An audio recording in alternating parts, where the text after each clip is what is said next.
I have seen a lot in my years. I have sat on a bench and I have looked into the eyes of people who thought they could fool me, people who thought the truth was something you could negotiate, people who believed that if they spoke loudly enough or dressed well enough or brought a good enough excuse, they could walk away from this without being accountable. And most of the time, I am right about people very quickly. Most of the time, within the first 60 seconds, I know exactly what I am dealing with. But I want to tell you about the one kind of case that never gets easier, not because it is complicated, not because the facts are unclear, but because it reminds me that the most serious injustices are not always the loud ones. Sometimes the most serious injustice in the room is happening quietly in a hospital bed to a man in a worn flannel shirt, and nobody is filing a complaint and nobody is raising their hand because the person it is happening to is too decent to make a fuss. His name was Walter Greer. He was 81 years old, and what was done to him and what he did in response is one of the most important things I have ever had the occasion to talk about, so I need you to stay right here with me, because this one matters. Walter Greer had spent 34 years teaching American history at a high school in Nashville, Tennessee, 34 years of standing in front of young people every single morning, many of whom did not want to be there, many of whom thought history was something that happened to other people in other times and had nothing to do with them, and Walter Greer spent 34 years proving them wrong, one student at a time. He retired with a small pension, a modest savings account that he had tended carefully his entire adult life, and a one-bedroom apartment on Fletcher Avenue where he had lived alone since his wife Dorothy passed away 6 years prior. He had 2 grandchildren he had not seen in 14 months. He had a daughter named Renee who lived in Atlanta 4 hours away. He had a photograph of those grandchildren on his nightstand. It was the only personal item he kept within reach. That tells you everything you need to know about Walter Greer before I tell you anything else. On a Wednesday evening in early February, in the kind of cold that gets into a building through every crack and seam it can find, Walter fell in his kitchen. He was alone. He fell sometime in the early hours of the morning, and he stayed on that cold linoleum floor for 7 hours before a neighbor called for help. 7 hours, 81 years old, on the floor in February alone. Now, I want you to think about that for just a moment, because I need you to feel the weight of that before we go any further. This was a man who had given 34 years of his life to educating other people's children, a man who had raised a family, buried a wife, buried a son, and kept getting up every morning and doing the right thing. And he spent 7 hours on a kitchen floor in February before anyone came. That is not an abstraction. That is a specific and serious failure of the people who should have been paying attention.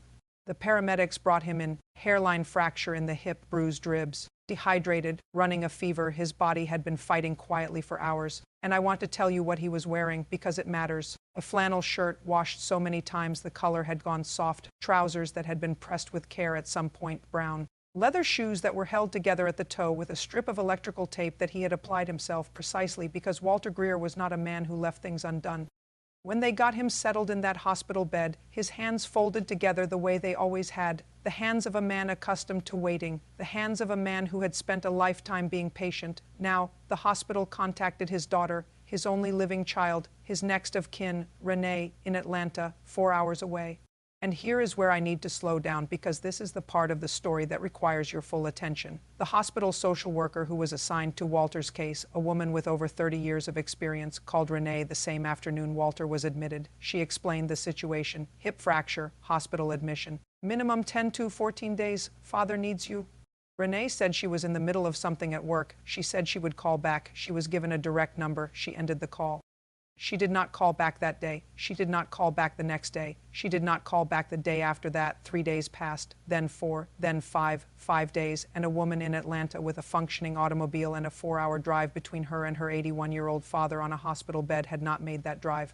Now I want to ask you something directly. If your parent, your father, or your mother was in a hospital bed with a fractured hip after spending 7 hours alone on a cold floor, how long would it take you to get in your car? I will answer that for you. Not 5 days, not 3 days, not 2. You would be in that car.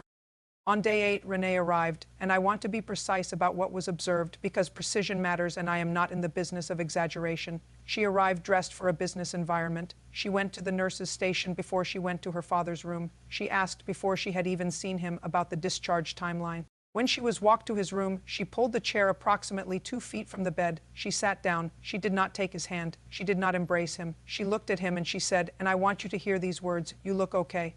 You look okay. This man had been on a hospital floor for 7 hours. He had a fractured hip. He had a fever. He had been in that bed for 8 days. And his daughter, after 8 days, sat 2 feet away and said, "You look okay."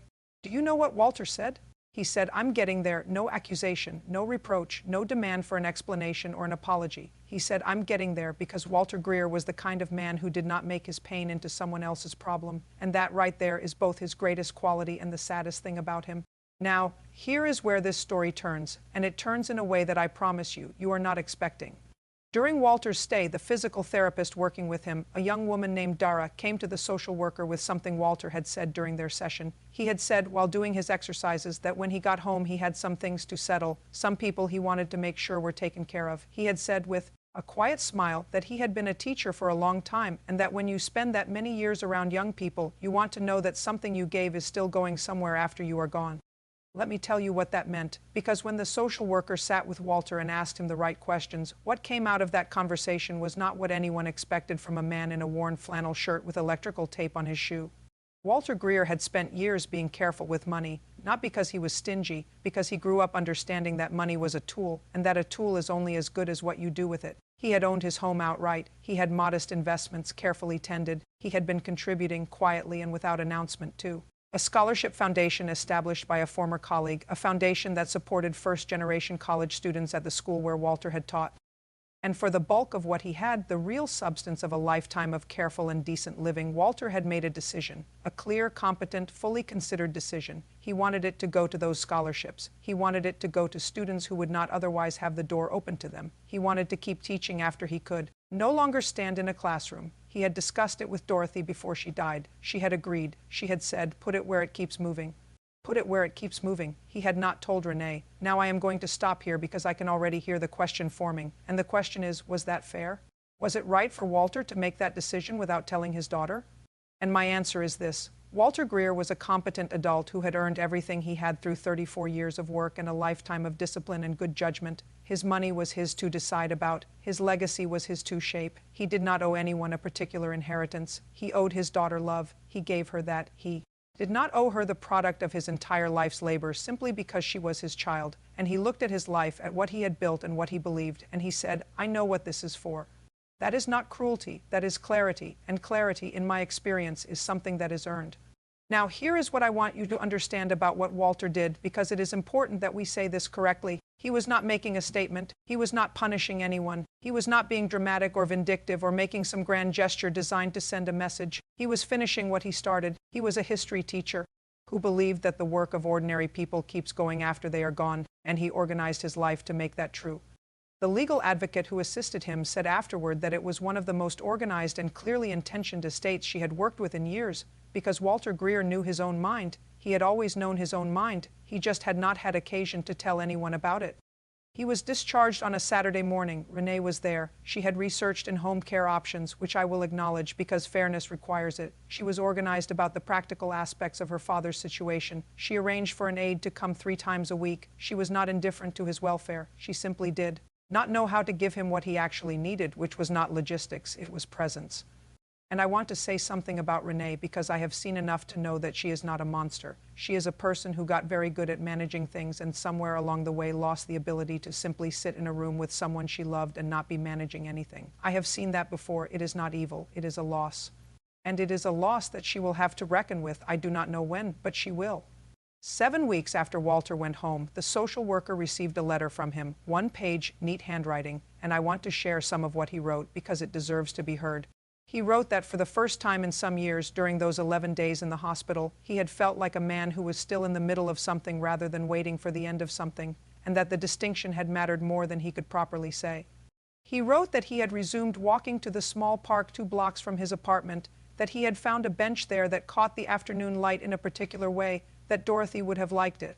He wrote this. He wrote, "The most important thing I ever taught my students was not a date or a name. It was that ordinary people make history, not because they are asked to, not because anyone is watching, but because they decide what they are for and they keep being for it until the very last day they are able. I am still for something." That turned out to be the best thing about coming home.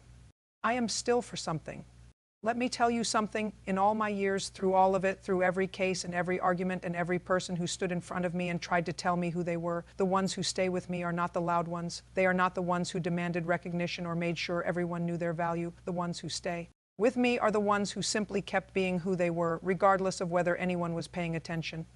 Walter Greer did not need a courtroom. He did not need a verdict or a ruling or anyone's official stamp of approval on his worth. He already knew who he was. He had known for a very long time. But here is what I want to say to you directly, because I do not believe in wasting time circling around the point. If there is someone in your life, a parent, a grandparent, an elderly neighbor, a person who is quiet and careful and who never demands anything, I want you to do something. I want you to stop what you are doing, and I want you to go to them, not with a checklist, not with an agenda about their care situation or their living arrangements or their medical timeline. Just go to them, sit down, and ask them what they are still in the middle of. Because I promise you, they are in the middle of something. They have always been in the middle of something. You simply may not have asked. The gravest injustice is not always the one that ends up in a filing. Sometimes it is the assumption that a person's most important days are behind them, that their deepest thoughts are no longer worth the time it takes to hear them, that they are a situation to be managed rather than a human being still actively engaged in the project of their own life. Walter Greer was on a kitchen floor for 7 hours before anyone came, and when someone finally came and sat down and asked him the right questions, what they found was a man who had been quietly doing something magnificent this whole time. Do not wait 7 hours. Do not wait 8 days. Do not wait for a fall or a phone call from a hospital. Go now, while there is still afternoon light, while there is still time to sit on a bench with someone you love and hear what they have to say. That is all I have to say about that. If this story meant something to you, share it with someone. Share it with anyone you know who has an elderly person in their life that they have not called recently. Leave a comment and tell me about someone in your life who kept being themselves quietly and without recognition, long after the world stopped paying attention. I want to hear it, and I will see you next time.